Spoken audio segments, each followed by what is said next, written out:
So I look at it as, a plus. Like I got time to actually be able to really have a great understanding. And whenever, it's time for me to play, then it's time for me to play. But I'm not looking too far in the future about all that. I'm looking about every day in practice because I had some misses out there today that, we got to go in there and correct about Reed's getting in and out drops a little bit faster from under center. So that's the main thing. I'm focused on the small things, and over time, the big things will happen. What happens when Joe Burrow sees Shedeur Sanders dropping dimes like he's trying to pay rent in the NFL already? Spoiler, eyebrows were raised, jaws were dropped, and somewhere a defensive coordinator cried. This ain't just another rookie highlight reel. This is Shedeur rewriting the playbook mid-spin move. So what did Joe think? Was it awe, confusion, or a silent, uh-oh? Buckle up, because this reaction might just break the internet faster than a Burrow deep ball on 3rd and long. Shedeur Sanders is not blameless here. Primetime Deion Sanders is not blameless here. I'm going to say what I have to say, knowing that both of them have their hands at least a little bit dirty in all of this. But if you're the National Football League, clearly it's not about talent anymore. It's about something else. And I'm going to tell you, I spent a large amount of the last 24 hours thinking about nothing more than I was thinking about collusion. If you're enjoying, please subscribe to the channel. It helps more than you think. So now Joe Burrow's watching tape of Shedeur Sanders with those tight-lipped, half-smile quarterbacks do when they realize there's a new gunslinger in town, and he's not here to ask for permission. The vets feel it, that slow, creeping unease, like when someone parks a brand new Lambo next to your reliable BMW and revs the engine a little too confidently. No words spoken, just pure, I'm him energy radiating across the field. He's a 4th-string quarterback in a 7-on-7 drill, and you're talking about his celebration. Doesn't that strike you as odd? I'm not. The Athletic is. We are overhyping a kid who is on the 4th string of a 3-win team. We're overhyping him. And it's like, we're not going to give him a chance. He's going to get out there and throw one incompletion, and everyone, because when we build a guy up, we're just doing to tear him down. Shedeur isn't tiptoeing into the NFL like it's a library. No, he's barging through the doors like he owns the stadium lease, flipping the rookie label into an accessory. The man strolled into Cleveland already acting like it's his backyard cookout. While others are adjusting helmet straps and studying the playbook like it's quantum physics, Shedeur's out here nodding, like, yeah, I got this. Matter of fact, I am this. What are your thoughts on Shedeur? I mean, he has a ton of weaknesses, like throwing it deep on the run, throwing it on the run. His footwork isn't that great. He's scared to throw incompletions, and he just runs out of bounds whenever no one's open. Yeah, that's one of the things that a lot of folks have talked about with him is that he tries to get his stats looking good because he doesn't like to throw the ball out of bounds. He'll take a sack or he'll run out of bounds instead of... And it's not arrogance, it's calibrated high-performance delusion, the kind all the greats have before the rest of the world catches up. That level of belief that makes defensive captains suddenly check the scouting report again, just to make sure he's actually a rookie and not someone disguised as a time traveler from 2030. Okay, that sounds right. Judging by the ESPN. I mean, I'm dialed into ESPN Cleveland, so I'm watching this. I don't know what the hell those DBs 16 are doing. of 18. Yeah, I think I only saw one interception from all the quarterbacks. So I don't know what Denzel Ward and the boys are doing over there. But be careful. Be careful. I'm reading tea leaves. I'm watching. What are you talking about, Shregs? 16 of 18. Jackson Dart touchdowns. Threw 3 touchdowns today. Like, be careful. Yeah. Never gonna happen. Holy shit. Really? Not throwing them. Put it on the bottom line. Yeah, it is a lot better than not throwing. Good call, AJ. I get it. James threw 10. I've never, and I respect the hell out of all the beat reporters, but I don't remember us ever charting June minicamp. Be a pro. You know it's getting serious when Burrow, Mahomes, and even guys like Lamar start throwing a little extra zip in practice. Because nobody wants to be the guy who gets posterized by a rookie whose highlight clips look like someone activated cheat codes. Shedeur's confidence isn't just turning heads, it's threatening paychecks. There's a very real fear in the veteran locker rooms, and it's not spoken aloud, but it's there. A new alpha might be circling the yard. The Cleveland defense, bless their heart, is about to find out. These are grown men, professional hitters, and yet they're about to get tested by a kid who's already convinced he's a top 5 quarterback and just forgot to tell the league office. And that belief? That's exactly the kind of unshakable delusion that wins games and hearts. Because when you roll into a notoriously gritty city like Cleveland and act like it's just another scrimmage, you better have the game to back it. Spoiler, Shedeur absolutely does. What makes this even more hilarious is the way the veterans are pretending not to care. They're all doing that cool, detached thing like, nah, I don't watch college tape, but somehow they've got full Shedeur compilations saved to their phones. The man has become unavoidable. Quarterback rooms are starting to feel less like strategy sessions and more like therapy groups, trying to process how this young man is casually breaking the confidence hierarchy without even blinking. I'm not gonna say the boy ain't a good quarterback, but he ain't no Tom Brady. He ain't no Danny White, no John Marino. That's what we train with, He ain't none of that. The boy at best is a second string, third string quarterback, but he is not a starter. And then you don't want this prima donna coming to your team. As a white NFL owner of a team that would like to win, you don't want this prima donna. You want one of them running quarterbacks like Michael Vick that's poor. You want a poor quarterback. You don't want a rich quarterback driving a Rolls Royce already with big jewelry on his neck, living in big houses, buying his bad houses. This don't want no Super Bowl. It's the confidence, really, that shimmering, untouchable aura, the one that says, not only am I going to torch your defense, I'm going to make your corners question their life decisions. This isn't the usual rookie jitters and humble pie narrative. This is Shedeur walking into the huddle like he's been doing this for a decade, flipping defensive reads with that Deion-level swagger baked into his DNA. You don't just inherit that kind of energy, you're raised in it, marinated in primetime sauce until you think fourth quarter pressure is just like cardio. And now, every vet who's ever worn the QB1 badge is getting flashbacks to the moment they thought they were untouchable. Shedeur's confidence doesn't break into the party, it owns the house and hands out jerseys. Cleveland fans, bless their hopeful souls, are about to witness a debut that feels less like a test drive and more like a full-throttle takeover.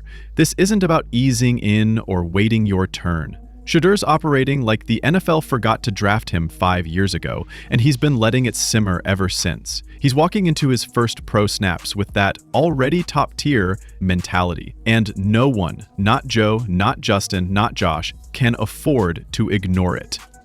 Which can be a weakness and something you have to look at in the NFL. I think there's been a lot of hype around him, and I think that when you look at it, will he live up to the hype? And is the hype because he's a great quarterback, or is the hype, Miles, about him being Deion's son? Deion's son. That's the thing about this generation of QBs. They aren't coming in wide-eyed and grateful. They're entering the league like they skipped the rookie orientation and went straight to the film room with a game plan. Shedeur's not asking for permission to lead. He's assuming the role and daring someone to challenge him. He's not fitting into the system, he's eyeballing it like a fixer-upper. Meanwhile, the whispers have started. Coaches don't want to say it out loud, but there's a what-if floating around now. What if Shedeur is actually that guy? What if all the bravado isn't just style but substance? What if the league just handed the keys to someone who's already programmed to dominate? And it's not just the highlight reel throws, though. Let's be honest, those are ridiculous. It's the pocket poise, the manipulative eyes, the way he reads pressure like he's wired into the blitz package before it even happens. He's not just reacting, he's dictating. Which is precisely what's making the vets twitchy when Burrow sees someone younger doing what he did, but louder, flashier, and with 10 times the swagger. It forces a recalibration. The league loves confidence until it threatens the existing hierarchy. And Shedeur? He's not threatening it, he's bulldozing it while filming a documentary. That's that question about Sanders. I just think he's crazy overhyped. Like, all my boys agree. Sanders is crazy overhyped. Like, don't get me wrong, Sanders, if you watch this, it's all love. I'm just going based off how I feel.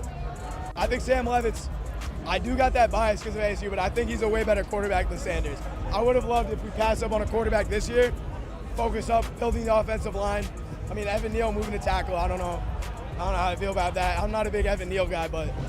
And yes, every player should believe they're the best. But Shedeur walks around like it's fact, and the rest of us just haven't caught up yet. And somehow, it doesn't feel delusional. It feels inevitable. So now, the chessboard's shifting. Vets are reevaluating. Front offices are sweating. Coordinators are praying. And Cleveland's about to become ground zero for the confidence explosion that is Shedeur Sanders. The Browns might have thought they were facing a rookie. Plot twist, they're facing the future, and the future thinks it's already arrived. Now the air's getting thick, not with tension. No, this isn't just football politics. It's pride, bruised egos, and the unmistakable scent of fierce sweat under designer compression sleeves. Because while Shedeur Sanders is out here throwing lasers and stealing scenes like a cinematic lead, the whispers in the locker room are starting to bubble into passive-aggressive chirps. Not because he's disrespectful, he's just operating on a different frequency. He's not ignoring the pecking order, he's replacing it. The truth is, the nigga not like that. All that boasting and braving about how good he is, all the people in my comments, oh my God, he carried Colorado. To what? Exactly. Nothing. The nigga was out there just chucking it to Travis. Here you go, Trav. And that nigga got drafted fairly soon. Cam Ward let that nigga know, you're not like that. And y'all thought it was friendly banter. Oh, it was the truth. Cam knew the truth. And when he goes to the next level, and he's first year Geno Smith, y'all will see why teams passed on him. It's racist. They don't like confidence. Baker Mayfield was confident. And that's got a few aging cornerbacks and mid-tier linebackers clutching their legacy like it's a pearl necklace in a wind tunnel. The audacity of this rookie. To believe in himself this much without asking permission? You'd think he's smacked somebody's mom the way they talk about his attitude. But here's the punchline. It's not the kid's confidence that's the problem. It's their own insecurity that's leaking through the seams, because deep down, they know. They've seen this movie before, and in this version, they're not the star. They're background extras trying to act unbothered while the camera pans directly to the future. And Shedeur isn't just competing, he's evaporating the curve. He's not disrespecting anyone, he's just not pretending they're untouchable. I think of Shedeur Sanders. I think Shedeur is a solid quarterback. He had a solid college career, but I think he's just overhyped because people expect him to be something he's not. And when those things don't work out, people lose their minds because they have this expectation that isn't a reality. I do think he should have been drafted in the first 3 rounds of last year's draft. He ended up slipping to the 5th round, which for whatever reason he slipped to the 5th round, he's just 5th round quarterback is what it is. People making it be out to be collusion and they're just jealous of him and all this other stuff. He had a good college career. Not a great, not an amazing, not an outstanding career. He had a good career. Some of these dudes got real comfortable in the league's middle tier, riding on seniority, living off Pro Bowl alternates and ESPN soundbites from 2019. Then, this kid walks in with his chain swinging and a 1,000-yard stare like he's already read the season's ending. And spoiler alert, he's the plot twist. The veterans are demanding that he earn it. But they can't explain what it is. Yet all Shedeur has done is put in the work, back it up with film, and carry himself like he belongs. And apparently that's a threat now? Let's be honest. This is the NFL, not a frat house. There's no hazing clause in the CBA. You don't get extra credit for false humility or standing in the back of the team photo. You prove it on the field or you don't. And Shedeur? It's the modern athlete's version of stomping your feet and slamming the door. Meanwhile, Shedeur's unfazed. He's probably watching film of those same players while sipping protein shakes mixed with generational trauma and ambition. Do you think Shedeur Sanders is an NFL starter when he leaves college football? Mike, I see several red flags, with him starting with body language and attitude. Really? I don't know, that might be a stretch, Mike, with the body language and attitude vibes. I think the thing that would make me the most nervous is just him holding on to the ball. You see him go to a situation potentially like what the Bears are doing offensively, what a guy holding on to the ball looks like in the league. Sometimes that is as much of a... The irony is beautiful. The louder they whine about him not giving them respect, the more it exposes the truth. They don't actually want mutual respect. They want worship. They want to be feared simply because they've been around longer. They want the NFL to be a country club with secret handshakes and rookie etiquette manuals. Shedeur's not reading from their script, he's writing his own. And it doesn't include groveling at the feet of fading stardom. They welcome them, because real competitors don't fear a challenge, they feed off it. It's the guys on the bubble, the ones teetering between relevance and roster cuts, who suddenly want to turn confidence into a crime. They'll pretend it's about sportsmanship. They've felt the momentum shift, and they know, deep in their soul, that the league's tectonic plates are starting to move. And Shedeur is the fault line. I am concerned that this is a young man who maybe doesn't understand what the market value is for him right now. I think one of the overwhelming storylines coming out of this combine is that not only is he not all that close to Cam Ward in terms of that quarterback one. You can almost hear the passive jabs behind the scenes. He's got talent, but he needs to be humbled. Translation, I'm hoping someone hits him hard enough to calm my anxiety. He hasn't proven anything yet. Translation, I'm terrified he's already better than me.